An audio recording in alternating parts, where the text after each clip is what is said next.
मुंबईत शिवसेना ठाकरे गट मोठा भाऊ असेल अशी प्रतिक्रिया आमदार जितेंद्र आव्हाड यांनी दिली आहे. तसेच विविध विषयांवर देखील जितेंद्र आव्हाड यांनी प्रसार माध्यमांशी संवाद साधला.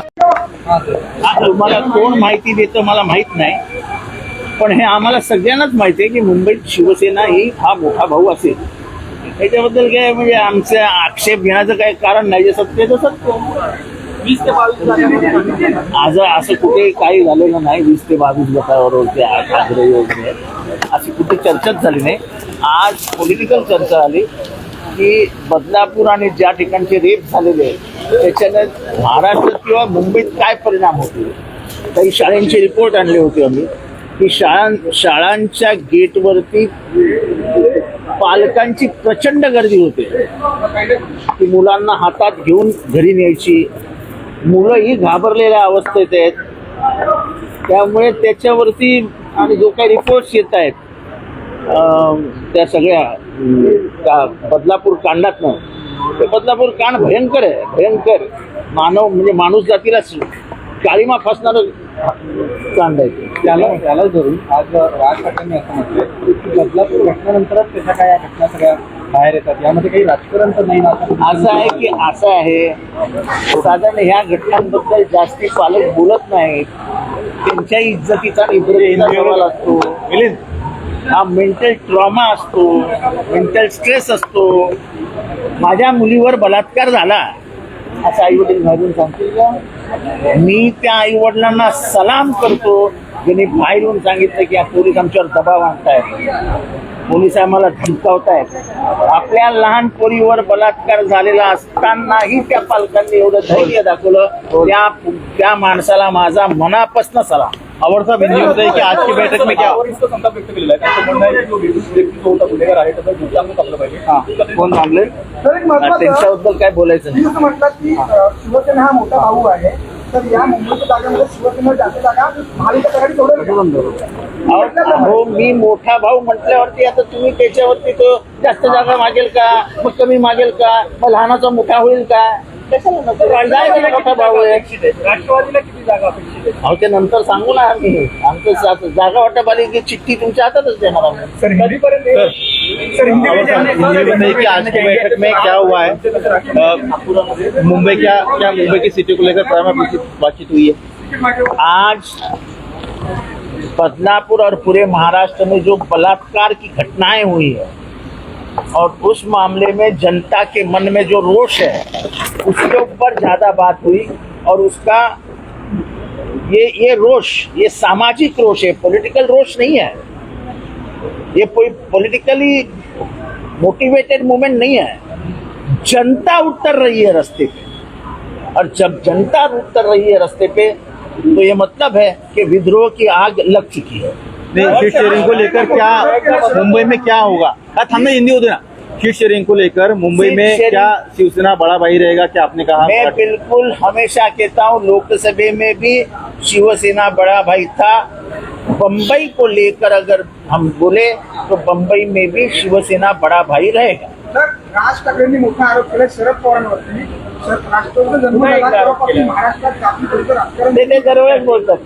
ते जातीपातीचं राजकारण कोण करतं, कोण भोंगे फोडायला जातं, कोण बाहेरच्या लोकांना मारायला जातं, कोण उत्तर भारतीयांच्या कानाखाली मारतं, हे सगळ्या भारताला माहिती आहे. त्यांना फक्त बडबडायचं असतं कारण बडबडू देत. बदलापूरचे जो काही हे संपूर्णपणे झाला त्यामध्ये आशिष सरकारकडे नाही येत द्यायला, इथून पुढे तुम्ही कसे देणार असा एक सवाल केला तुम्ही सरकार. आणि उद्या जाऊन ते एकनाथ शिंदे बरोबर चहा प्यायला बसतील. एकनाथ शिंदे साहेब त्यांच्या घरी जातील, चहा देतील, आणि येतील. विचारत जाऊ नका. आशीष को लेकर मुंबई में आप कितनी सीटें लड़ना चाहती है आपकी पार्टी? क्या कोई बेसिकली कोई जो लिस्ट टाइप होगी वो लिस्ट पहले आपको ही ला के दूंगा, मैं ही ला के दूंगा. चिंता काय कर रहे हो? आशिष दामलेंच्या पत्नीवरती गुन्हा दाखल झालेला आहे. ज्या ठिकाणी बदलापूरमधील घटनेवरती संपूर्णपणे विरोधकांवरती गुन्हा दाखल होत होता, आता सत्ताधाऱ्यांवरती देखील हे गुन्हा आहेत ते दाखल झाले आहेत. कसं बघता या प्रकरणात की त्या संपूर्णपणे या आंदोलनामध्ये सहभागी होत्या आणि या संदर्भात त्यांनी देखील घोषणाबाजी वगैरे केलेली आहे. अहो मी तुम्हाला सांगतो, आशिष दामलेच्या बायकोनी काहीही चूक केलेली नाही. संपूर्ण बदलापूर शहरातली पालक बाहेर आले होते. किती जणांवर गुन्हा दाखल केला? मी सांगतो, एक परिस्थिती पुढच्या आठवड्यात अशी उद्भवणार आहे की अख्खं बदलापूर पोलीस स्टेशनला जाणार आहे की आमच्यावर गुन्हा नोंदवा, अटक करा आम्हाला. तुम्ही लोकांच्या संवेदनांची परीक्षा पाहू नका. माणूस गरीब असू शकतो, लाचार नाही, आणि लढवय्यात तर तो कायमच असतो. आपल्या इथे मुलींवर बलात्कार होतोय, केस नोंदवली जात नाही, राजकीय हस्तक्षेप होऊन तो दाबला जातोय, हे सगळं दिसत असताना बायका शांत बसतील घरी? अरे प्रत्येक बाईला एक मुलगी आहे. महाराष्ट्रामध्ये आज त्या पोरींना घेऊन प्रत्येक घरामध्ये राग आहे की आमच्या मुलाबाळांचं काय होणार महाराष्ट्रात. म्हणजे आता हे तर सिद्ध झालं की चांगल्या चांगल्या घरातल्या पोरी त्या रस्त्यावर आल्या होत्या, बायका रस्त्यावर आल्या होत्या, म्हणजे बाहेरचं कोणीच नव्हतं. मग हे कुठलं राजकारण? सगळी बाहेरची लोक आली होती. कुठून आली होती? आतापर्यंत जेवढे पकडले गेले सगळे बदलापूर आणि कोळगावचे आहेत.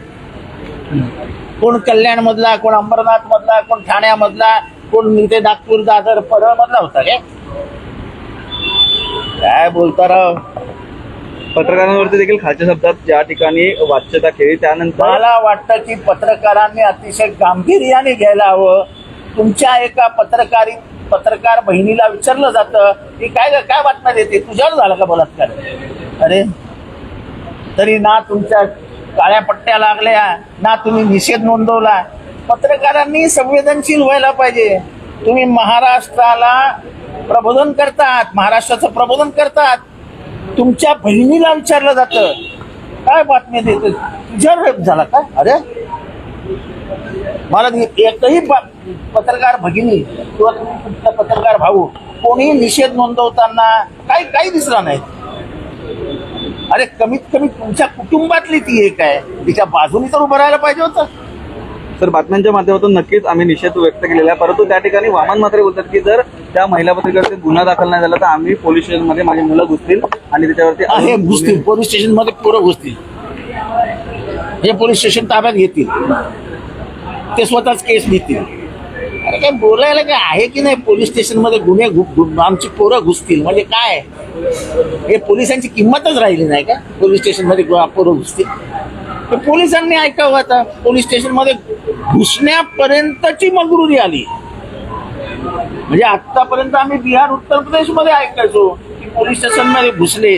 आता महाराष्ट्रामध्ये उघडपणाने बोललं जात आहे पोलीस स्टेशन मध्ये घुसू. अरे पोलीस ठीक आहे, राजकीय दडपणाखाली आहेत, पण बांगड्या नाही घातल्या महाराष्ट्रातल्या पोलिसांनी. आयुष्याचा धडा शिकवतील.